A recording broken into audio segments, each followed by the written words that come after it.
Hello everyone, Baboony's back. Been thinking a lot. There's a lot of things coming up on the calendar here. As of today, we're almost 2 weeks out from Kentucky State Tournament. And normally it's Kentucky and I'm in California. And why do I care about what's going on in Kentucky? Not only do we have good friends in Kentucky, but there is a tournament that I am interested in going to. So preparing for that tournament has been something that's been top of mind lately. There's different categories that I'm wanting to compete in. Type 1 is my most familiar and maybe favorite right now. And so what have I got up here on the screen? There's so many cards. Well, if you've been following the channel at all lately, there's been this 100 card big clay deck that I've been working on. And it's had some mixed success. Sometimes it wins, sometimes it loses. I wanted to give you guys an update on this deck, where I think it stands and how powerful I think it is.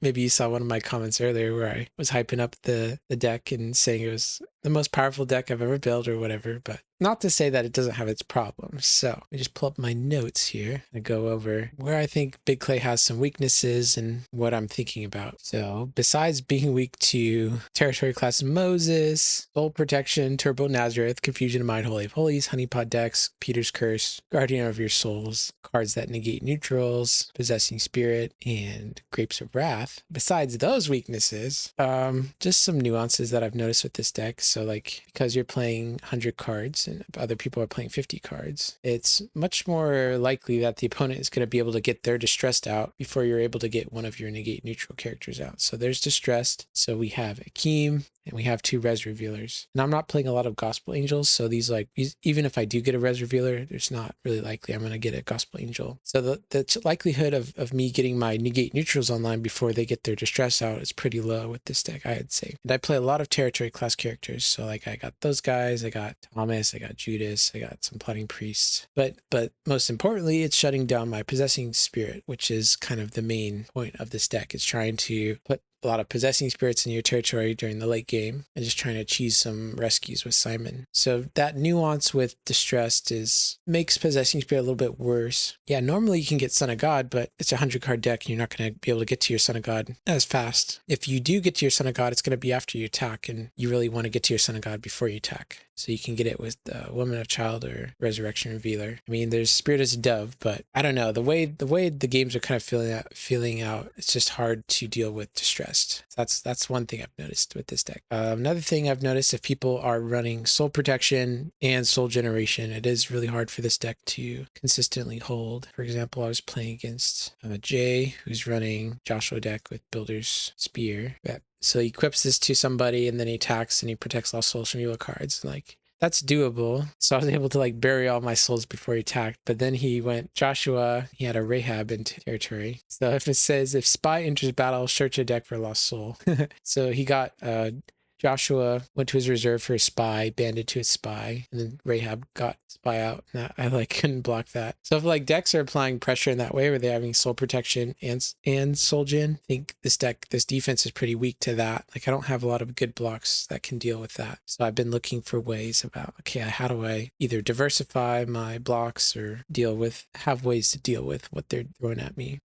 Not all decks have that. Against the decks that aren't running any Soul Generation, games can feel really easy if you like Soul Drought them, or against decks that aren't running like Lazarus, or like you can just block with Women with the Beds a couple times and the games just feel so easy. So it's kind of a lot of variance here on the defense, I'd say. It's either going to feel really good or really bad. Another problem I've noticed with this deck is that some draws are just kind of clunky and slow. You get 8 cards and, you know, maybe 2 of them are 4 drachma coin and one of them's a Wall Protection, and the one's your hero for turn is like a Thaddeus, and you're like, okay. You just need some time to get rolling, and Redemption right now, the type 1, you don't really get a lot of time to get rolling. Like, I've played some games where, if you've watched my game against Joe Schaefer in his brown deck, you know, he went first, he got 3 souls right away, like back to back to back. And as I was on the verge of coming back, he was able to play Son of God Second Coming and win the game before this deck really had a chance to recover. So if this deck like encounters a little bit of disruption plus a fast clock, then it's, I think, has potential to get run over.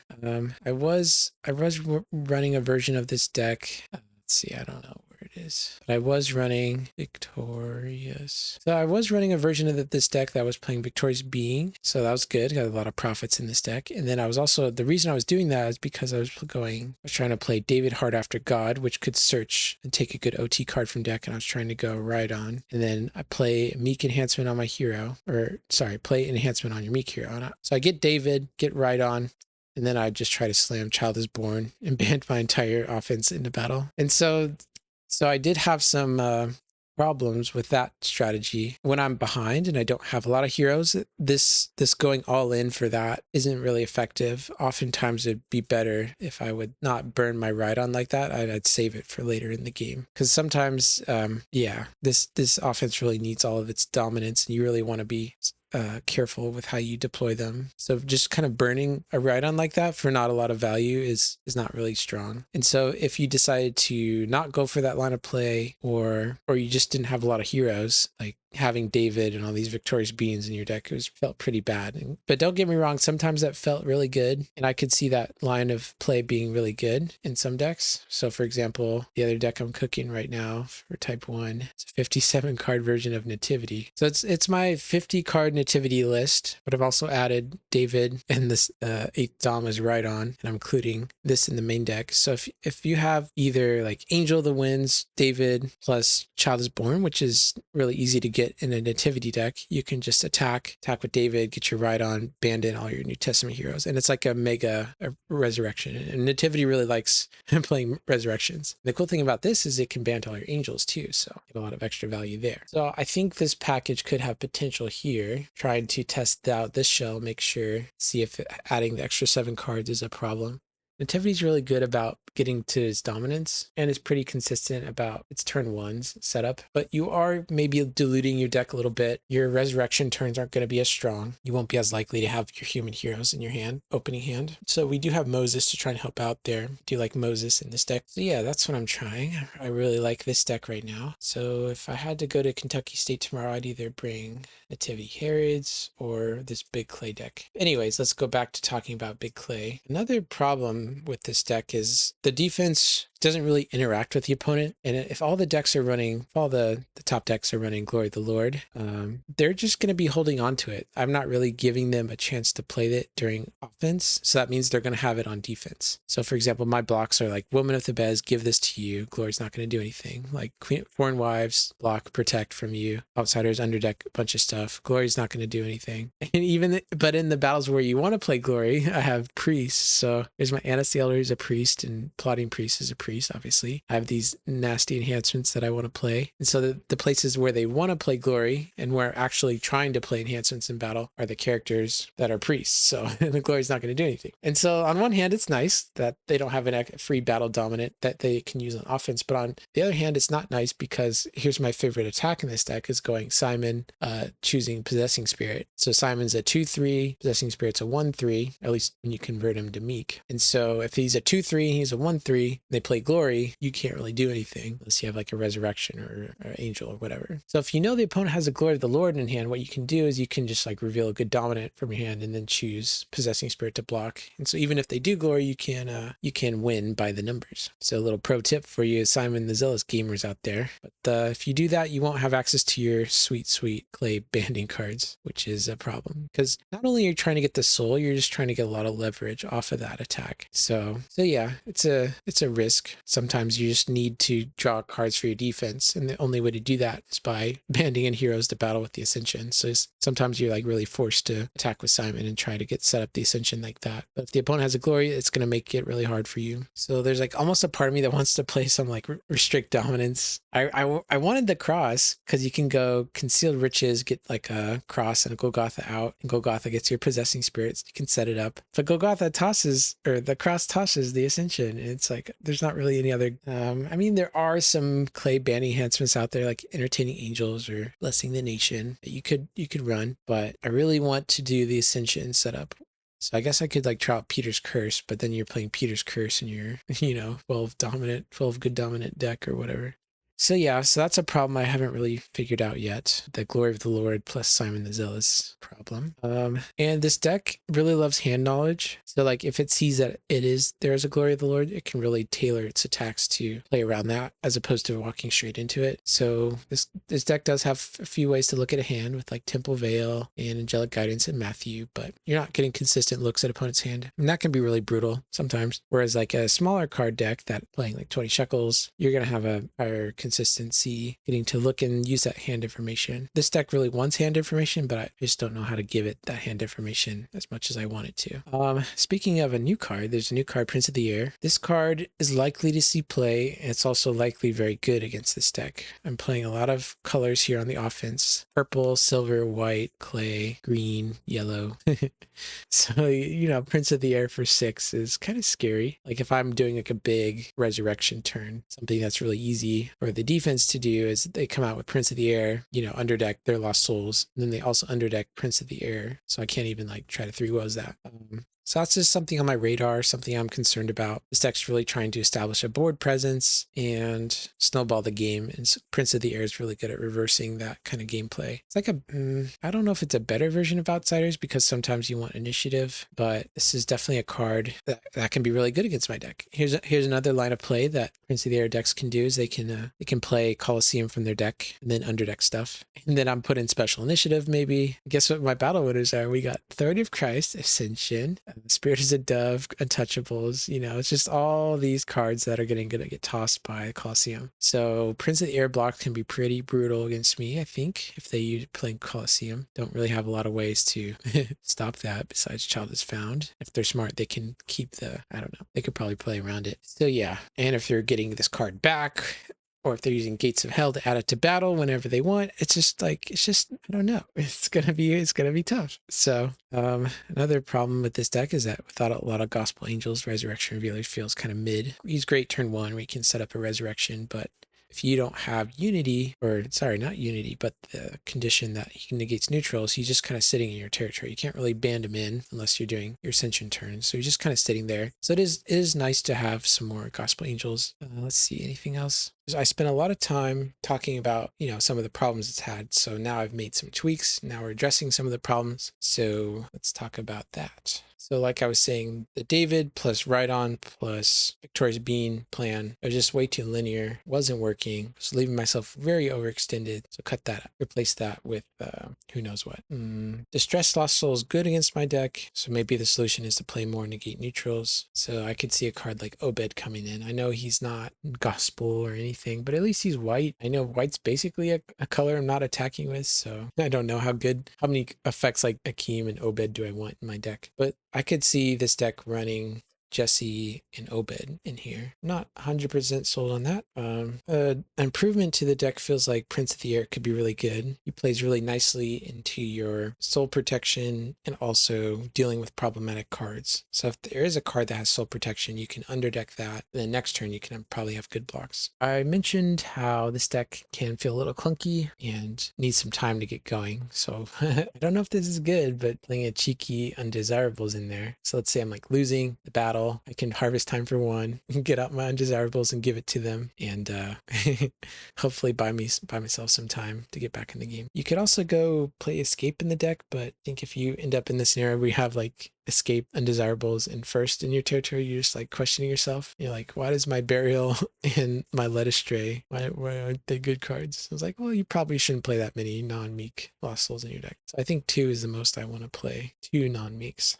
Another end conclusion here, as we're talking about this deck, I found that if I'm falling behind, I start sweating under pressure, and I don't think I do well piloting this deck if I'm behind. If I'm ahead, it's easy peasy, no lemon squeezy. But if I'm behind and I'm working with limited resources, I don't think I have the capacity or skill to pilot this deck to do well in those situations. Like I had a couple games where I'm just kind of, my back's up against the wall, and I felt like if I was a better player, I think I could maneuver out of that. So I'm just like not able, I don't feel like I'm able to pilot this deck to its best ability. There's so many decision paths you can take with this deck, and frankly, it's a little overwhelming. And so if I'm gonna go with a big tournament over many, many rounds, I need to feel like I have some sort of play patterns memorized, and I can adjust and pivot, keep a clear head, and do well with this type of deck over the course of a long tournament. I don't know if I'm there yet. So if I can't, consistently do well with this deck in my lackey games, then how well am I going to do over, a 6-round tournament? So, but maybe I'll just have a good day if I decide to play this deck, and maybe it'll be like Nationals where I just have tight play throughout the game. Not perfect gameplay, but just tight enough to win the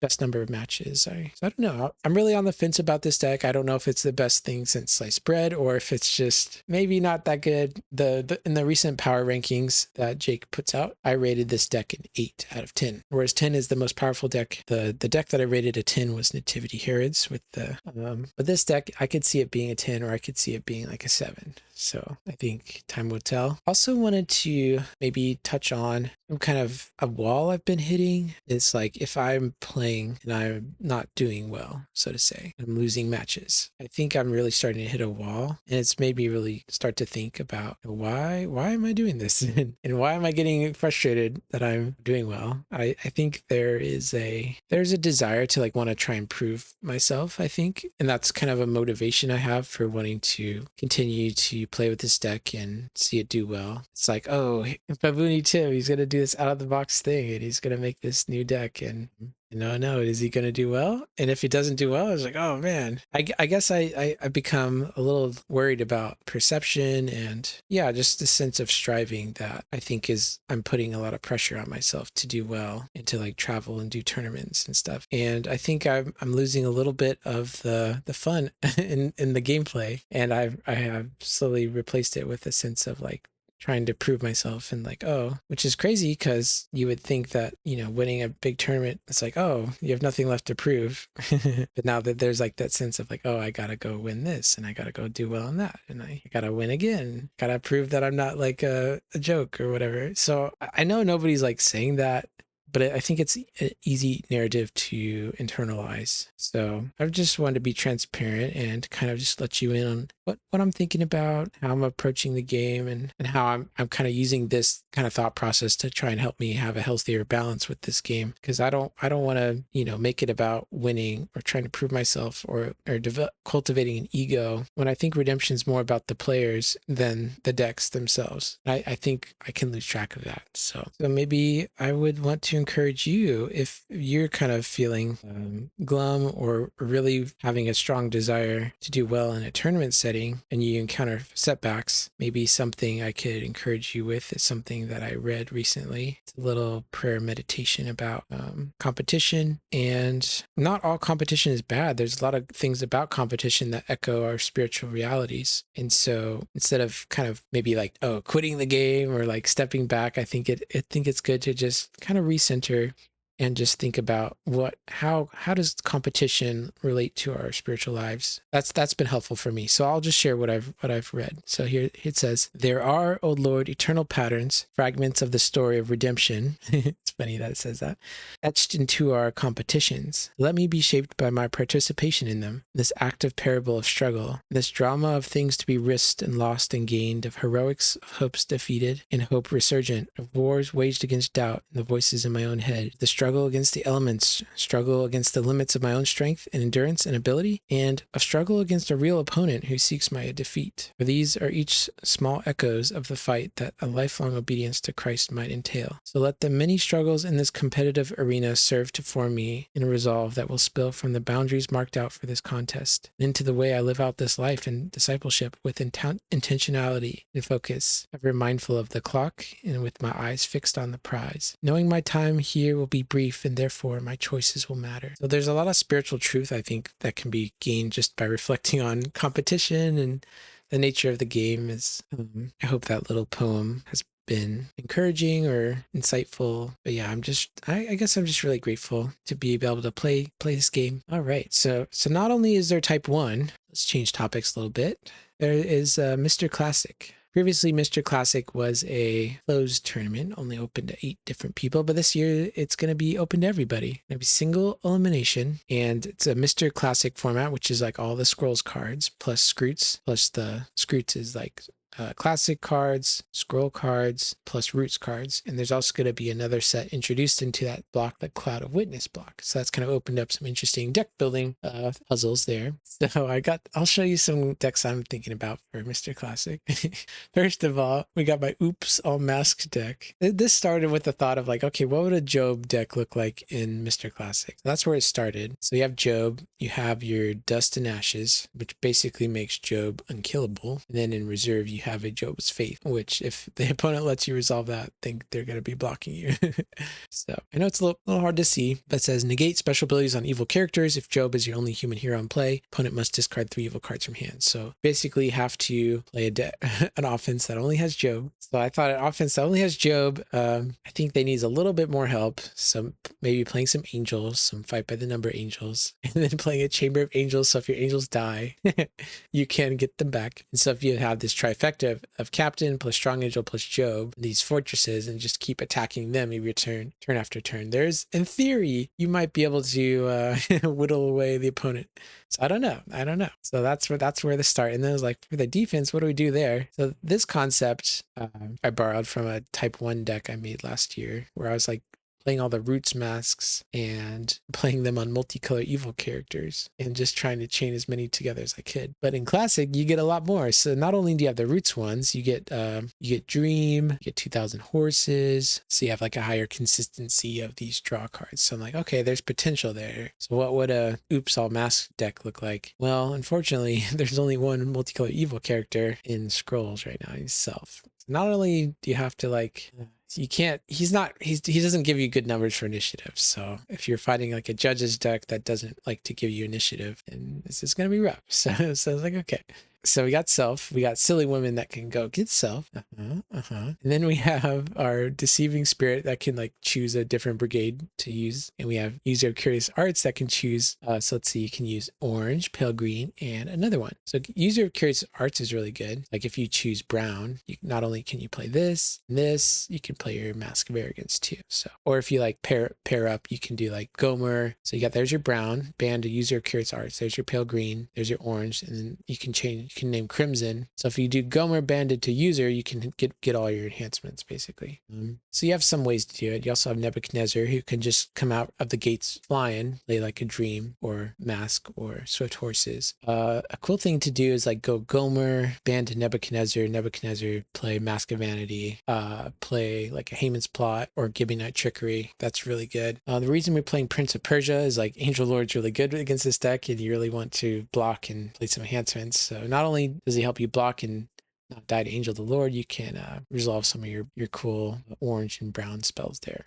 So yeah, what are we doing after we're doing all these masks? Well, we can end the mask chain in a Swine Stampede, shuffle away, or Death of Unrighteous, shuffle away, or like just protect. Or if we have the numbers, we can end the battle and hopefully kill the opponent's heroes, CBN. Another cool card, it's kind of like a mask, but it says opponent must return 3 cards from the top of hand to top of draw pile. So you can kind of weave that in your masks as you see fit. And a Cloud of Witness cards that actually helps the deck is Love of Money. The dream is to go Nebuchadnezzar, Love of Money, CBN, play any evil enhancement. And now you can go block with Nebuchadnezzar, Crimson, and then play your enhancements, right? So that's the idea of the defense. And then to kind of help stall, we have Burial Shroud. It says holder may not make a rescue attempt or be attacked. Make some bigger for you guys. I know it's hard to read, I'm sorry. So because like this deck, it kind of needs the right blocks to come together. You don't have a lot of consistency pieces to get those blocks. So if you just turn 1, throw up the Barrel Shroud, give you some time to draw to your Job and evil characters, and slow them down with the Signet Ring. Or all your heroes are like Job CBN, right? So if you're just attacking with Job every turn, a lot of your evil characters are also CBN. So this is like a good option late game. And then you want to protect your souls from falling away because it's hard to get those souls. Then I guess I cut Angel the Lord for this card. I could be crazy to do that, but you get to play Second Coming because of Cloud of Witness. And I don't know. There's not a lot of good defensive options for dominance. So that's one deck. But I think in my playtesting right away, I was very excited at first, but then I was very sad because there is a card that got unbanned for this tournament. His name is Samuel. His first ability says negate play abilities, and that's cannot be negated. So if I'm trying to play a deck that says oops all masks, and I'm expecting this to be one of the most popular cards at the tournament, then it doesn't really make sense to try and chain together a lot of banding or play enhancements, right? So until Samuel gets banned, I think I'm gonna put this deck. I'm gonna keep this deck on the back burner. I think it needs some help. All right, so let's move on. So after I discovered the Samuel dilemma, I think I needed to start pivoting. Another approach, another deck I was initially excited about, and maybe still I'm a little excited about, was a Genesis Egyptian deck. So this is a deck at the last Mr. Classic. It was like a guy named Charles. He piloted a Genesis Egyptian deck in Mr. Classic, and he did okay with it. He's been doing okay. He really knows this deck, and so I think this deck had a lot of potential to be upgraded by what Cloud of Witnesses was opening up. So yeah, not only do we get Abraham, and Abraham, when he attacks, he can negate opponent's neutral cards, like in a format defined by Magic Charms and Unholy Writ. Just the fact that he's going to be attacking and negating all that is a big deal. And not only Magic Charms is negated, everyone, I think, is going to be running Duel. It's a really good Lost Soul. So if Abraham is attacking and negating Duel, that's also like a nice bonus. So that's strong, but then getting to search for Genesis 1224 and banding. So, okay, so what good Genesis 1224 heroes do we have in Scrolls? There's Melchizedek from Roots. This has been a favorite play of mine in the blue type 1 Patriarchs deck. It's just Abraham attack, get Melchizedek banned. And then you can go Melchizedek into your other, Genesis humans. So that's like a strong, big number play. You can also go Abraham, search for Angel of Shur, this useless card that I never thought I'd play ever, but I guess it's good in this scenario because you can go Abraham to Angel of Shur, can band to Captain. That you have a giant fight by the numbers attack. Another way you can do that is you can go Abraham to Melchizedek to Jacob, who can band to Captain. Big fight by the numbers. Ooh, hooray. Another way you can do fight by the numbers with that is you can play Faith of Abraham, which is another Cloud of Witness card. Put that on Abraham, attack with Abraham. And then when you're blocked, you play Abraham Servant to on Abraham. That's going to negate the playability of Faith of Abraham, and now battle is determined by numbers. So you get your Abraham Servant to back, so you can do that next turn. Now you're fighting by numbers. So this deck has a lot of great ways to set up these fight by the numbers stuff. Also, you could go Abraham plus Melchizedek to Jacob, and then Jacob says you may play Genesis enhancement, so you can play like your Abraham Servant to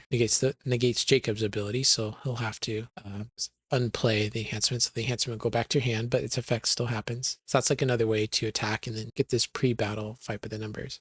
Another cool thing you can do, like Abraham, Melchizedek to Jacob to Obedience of Noah. They can choose an evil character to block. Very strong. Blue deck is really, really wanting that type of effect, so I think it's powerful enough to include. Or let's say you're doing a Faith of Abraham on Abraham to Melchizedek to Joseph, and if they block you, you can play Genesis enhancement. And Joseph says if enhancement with Joseph in the title cannot be negated, so you can go once they block, you have a big bunch of heroes, and then you can just play this CBN or this CBN. So this is really strong. And if you don't get your Abraham online, you can just push with Benjamin, which makes your Genesis enhancement CBN, or Joseph, and they have like these really good battle winners here. Rachel is another way to get to Joseph. Judah helps get to Joseph or Benjamin after they die. Dan's like a draw engine. So you just have like a solid group of heroes here, I think. It's with some solid enhancements. As far as a defense that complements one, you have the Genesis Egyptians. Joseph gets to get the storehouse out, and the Dreaming Pharaoh loves his storehouse. So these Genesis Egyptians can be pretty fast. Not only do you have access to swift horses and Egyptian horses, you have access to a lot of draw in the form of Dreaming Pharaoh and Pharaoh's Baker. So you can get some velocity there too. This defense, they get a new toy in the form of Hard-Hearted Pharaoh and Evicted and No Straw. No Straw is really good. It's really good in Type 1. It's probably good in Classic. People are coming with their big fight by the numbers, banding chains. Well, you can just put a stop to that. There's not really like a scattered effect in Classic right now, so having access to something like this is really good. Like imagine you block with Hard-Hearted Pharaoh and they, have multiple heroes in battle, and you can go like Swift Horses, play no straws. I don't know. That seems good. You can also do evicted. So if you have a pharaoh, we have 2 pharaohs. This is CBN if used by pharaoh. So if like we block with a pharaoh and we have one of our horses cards, and if they put us in special initiative, we can interrupt the battle and withdraw them pretty much. So that's like strong. Another thing you can do is you can go Spirit of Temptation, place a evil card beneath your deck. So maybe you can place your evicted or your no straw or whatever. Then you ban to the hard-hearted pharaoh, who can ban to an OT Egyptian, which can ban to magician Egyptians, who can reveal the bottom card of deck to battle. So you can like play your evicted or no straw if you get that 1, 2, 3, 4 card combo. Another easier one to do is just like Spirit of Temptation plus Forgotten Wonders or Failed Objective. And you put that underneath your deck and then you ban to Egyptian magicians and add that to battle. So that's like strong too. Then you just have Egyptian Warden. He's pretty solid all on his own. Uzzah's classic. You don't have a lot of artifacts in this deck, so probably not as good. Probably need to make a couple more artifacts in here. There's a bunch of good artifacts, but like Hezekiah's Signet Ring or Rain Becomes Dust would be nice. And then you have your magic charms, which you can put on your Egyptian magicians, and a suite of dominance. I don't know if Mayhem's gonna be good here. Maybe this could be something else. So yeah, that's this deck. It's at 54 cards, so maybe there's room to cut some stuff, but I don't know. This deck looks kind of solid. It's really hard to say how well this deck would do when I don't really have a lot of data, what other people are going to be doing. And so that's what I've been trying to do recently, is like trying to draft different versions of decks that I think are going to be popular in this format. So a type of deck that I think is going to be good is a Judge's deck. So here's what I think a Judge's deck could look like. So there's the Samuel, there's the boy, and what better David to put in this type of deck than this David. So imagine turn 1, you draw your angel from the oak. You can draw 2 and exchange to Samuel. Samuel draws 2, or sorry, Samuel plays David from your deck, draws 2, bans the David. David looks at the top 7, grabs a good card, grabs your Angel of the Lord, perhaps. That's like 1, 2, 3, 4, 5 cards. That's really unheard of for a classic. So this deck has like really high ceiling as far as like openers, and like attacking with Samuel plus David turn after turn to dig through your deck is really strong. Not only do you have access to that, you have a lot of consistency pieces to get to Samuel turn 1. So you have Angel with Secret Name, Angel of the Oak, Angel of the Winds, Samuel himself. You have 4 ways to do that on turn 1. So not only can you get to Samuel, you can also get your Swiss Army knife of judges. So if you need initiative and cards, you can go Jer. If you need Angel of the Oak to Gideon, you can give Gideon protection, CBN protection from everything pretty much. If you need to choose the blocker, go to Ehud. If you need a battle by numbers, go to Moses. And if you need Lost Souls, you can go Angel of the Winds to Woman at the Well. Search opponent's deck for Lost Soul. So there's not a lot of Soul Gen in Classic. So effects like this may look kind of weak to those used to playing Type 1, but in Mr. Classic, I think these type of effects are great too. So you have Aaron in there who can ban to Moses to make your battle by the numbers attack a little bit stronger. Not sure how good that is, but I think it's good. As far as enhancements, you got a lot of CBN stuff. So interrupt the battle, discard evil enhancement, CBN, Samuel's Edict, used by Samuel, or a judge with no special ability. This is CBN. If you attack with Angel of Secret Name and go to a judge, this will be CBN, which is really good. This is CBN by an evil card. The Act of Solomon may look weak, but basically it says search your deck for good enhancement, play it. Once it resolves, bounce it. That's pretty strong. Imagine getting to get out your jail's nail, kill something, get it back in your hand. Like, wow. I don't know how good that is. Like, how often are you going to get initiative with your Moses? I mean, I think you can, because you can go like Ehud, choose a blocker, then play this. You know, I think you can attack with Jair, get some initiative, play that. But if you're going Samuel David, I don't think you're going to be playing Axe of Solomon. Okay, so that's the offense. Oh, a cute little thing you can do here with a Woman at the Well. If you have a Holy Grail active, you can attack, and then Holy Grail says because you can do that anytime. So before they block, you can activate Holy Grail, convert their character you just fetched out. So that seems kind of cutesy. Don't know how good that is, but it seems decent. And for the defense, I think Goliath's really strong. People are really prioritizing banding chains or drawing cards on the offense. Or I think this defense is trying to figure out how can it beat Throne of David decks, which I think are going to be really popular. So this deck is really targeting those. So not only is I think Goliath is good against that because it negates all those play abilities, negates the draw abilities from Throne. You can really get Goliath back a lot this deck. So you block with him, he dies, okay. Then you can get Armor Bearer, exchange him from your discard pile, and get Goliath back. And you can use Philistine Outpost to do it one more time. So in theory, you have to fight Goliath 3 times. or your Philistine Garrison. I really like this card, Philistine Outpost. If you put this down turn 1, an opponent attacks you, what you can do is you can discard an evil card from your deck. So you can discard your Philistine Armor Bearer. And if you look up in the ORDR, this guy is generic. So you have a generic Philistine in your discard pile, and you've fulfilled the condition of searching your deck for an evil card. Now you can search your discard pile for generic Philistine and place it in your territory. So if you have this in play, basically it says like put your Philistine Armor Bearer into play, and Philistine Armor Bearer can search your deck for any Philistine. So you have King Achish, which is a Cloud of Witness card, Goliath, and Garrison. So like 3 really strong evil characters. King Achish is really cute. If you have like another Philistine in play and a purple deck's attacking you, you can just discard all heroes in battle, CBN, or you can go Achish, play Bringing Fear, which will negate the playability of King Achish, which will bring Bringing Fear back in your hands, and now battles by the numbers, except your enhancements work. And it's battled by the numbers, and you also have another Bringing Fear in your hand too. So I know King Achish has its problems, like namely that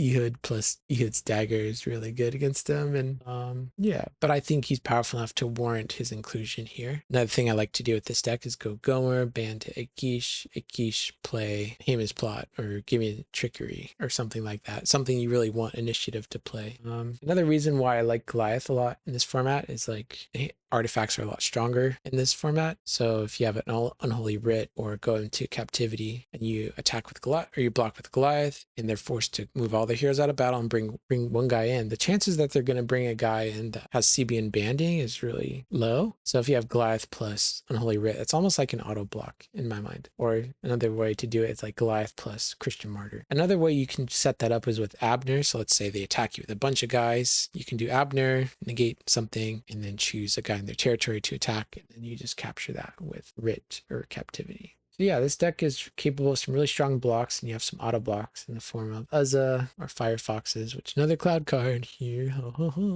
And then you also have access to Confusion. I think Confusion is going to be another card to watch during the tournament.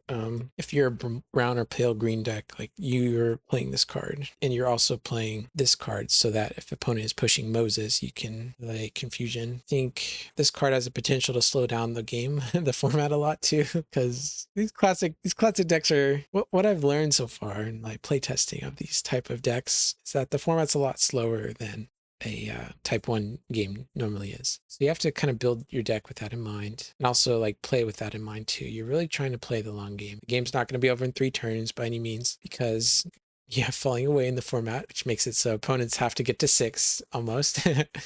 And opponents also playing Confusion, so they snipe your Son of God. You can't use Son of God or Second Coming to get to count to 6. So you have to make 6 full rescue attempts if they falling away and Confusion you. So if you feel like your deck doesn't have enough gas to get across the finish line, and maybe consider playing Guardian of your Souls in your deck, as opposed to like a Grapes or Mayhem or something.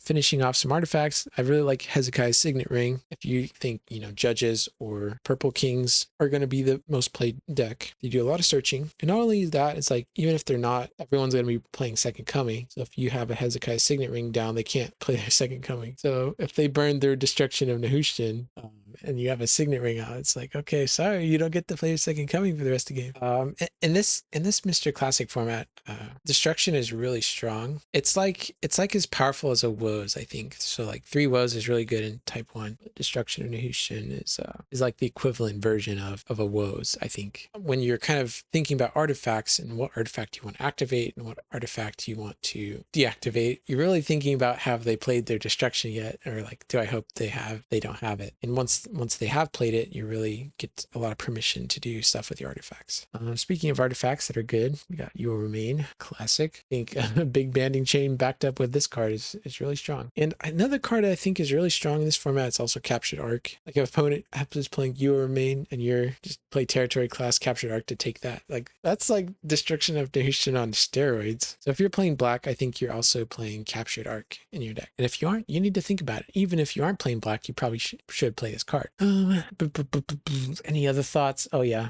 another card that is good in this format Coliseum. So this says toss all enhancements played in battle have CBN in it. So let's look at my deck. We have CBN this card, CBN this card, CBN this card, CBN this card, CBN this card, CBN this card. So if the opponent CBN this card. So if opponent plays a Coliseum, there are going to be some problems with my deck with a lot of enhancements not working anymore. My defense could be fine because I got the artifacts to help me out there, but the offense could struggle a little bit. So I was like, okay, Jay, what kind of options do I have to deal with Coliseum as a judge's deck? And there's not a lot, honestly. So if you're a Philistine deck, though, if you can go Land Dispute, if used by a Philistine, take opponent's site. If he doesn't have one, discard one of his fortresses instead. And effects like this are very rare in this format. So if there's a problematic fortress, that's probably going to stay around for a long time. There's no 3 woes or anything like that. There's no shipwreck. So the best you could do is a land grant, or sorry, land dispute. So land dispute is if you're playing a deck like this that relies on CBN enhancements, then you probably need an out to Coliseum. And just hope you draw it in time to win the game. Lost Soul package. Since you're not playing a bunch of draw 3 cards, interrupt the battle, draw 3 cards, play next enhancement, pigs looked appealing. Most of the card draw in this deck is from heroes, so that's not going to slow you down. It's probably going to slow the opponents down.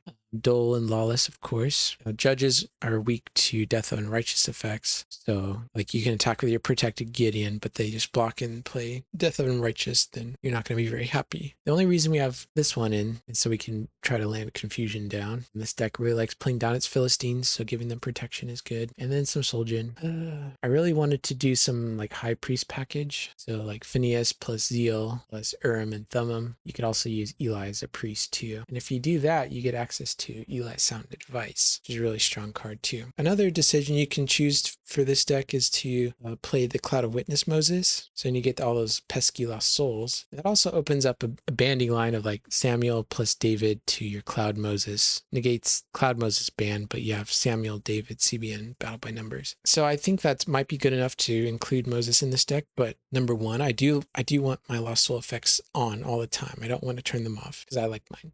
Number 2, I play some territory class enhancements that I'd be negating. Wheel within his wheel is important. Land dispute's important. So if I played my Moses, then I couldn't play my captured arc, land dispute, wheel within a wheel. So I could be wrong, but maybe in this deck it is good to play the starter deck Moses as opposed to this one. Yeah, on the fence about Glory Guardians of Your Soul versus these guys. All right, that's all the thoughts I have on Mr. Classic decks for now. Been yapping for a while now. Okay, I'm running out of things to say. I think you're getting tired of listening to me. All right, I'll see you guys around. See you at Mr. Classic.